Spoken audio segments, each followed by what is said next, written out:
जेव्हा आपल्याला चांगल्या दर्जाचे कपडे शिवता येत असतात, त्यावेळेस आपण मार्केटमध्ये गेल्यावर खूप छान छान व्हरायटीचे कपडे बघतो आणि ते आपल्या मुलींना शिवायचा प्रयत्न करतो. तर अशा वेळेस जेव्हा मुली लहान असतात, तेव्हा मार्केटमध्ये खूप छान असे फ्रॉक्स दिसतात, वन पीस दिसतात. पण कधी-कधी ते वन पीस आणि फ्रॉक्स आपल्या बजेटमध्ये नसतात. पण तशा प्रकारचे आपण घरी करू शकतो, हे आपल्याला माहीत असतं. मग अशा वेळेस आपण काय करतो, सेम तसा कापड घेऊन घरी प्रयत्न करतो.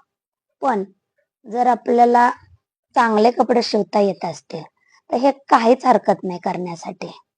बऱ्याच वेळा असं होतं, की आपले मुलं लहान असतात आणि आपल्याला बऱ्याच व्हरायटीचे कपडे स्टिच करायचे असतात. आपल्याला कामामुळे वेळ मिळत नाही. तरीही आपण वेळात वेळ काढून आपल्या बाळासाठी कपडे स्टिच करतो.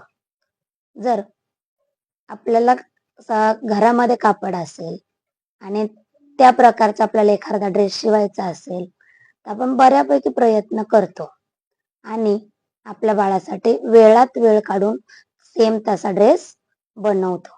बऱ्याच जणांचं असं होतं का, की बाबा आत्ता 2 दिवसावर फंक्शन आहे आणि आपल्याला हवा तो पॅटर्न घरामध्ये बाळाला अवेलेबल नाहीये. तर अशा वेळेस स्वतः स्टिच करता का?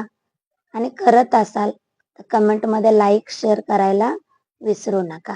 आणि मी असेच काही केलेले नवनवीन पॅटर्न शेअर केले आहेत. ते तुम्हाला आवडल्यास स्वतःच्या बाळासाठी नक्की ट्राय करा आणि मला आवडल्यामुळं मी माझ्या बाळाला स्टिच केलेत.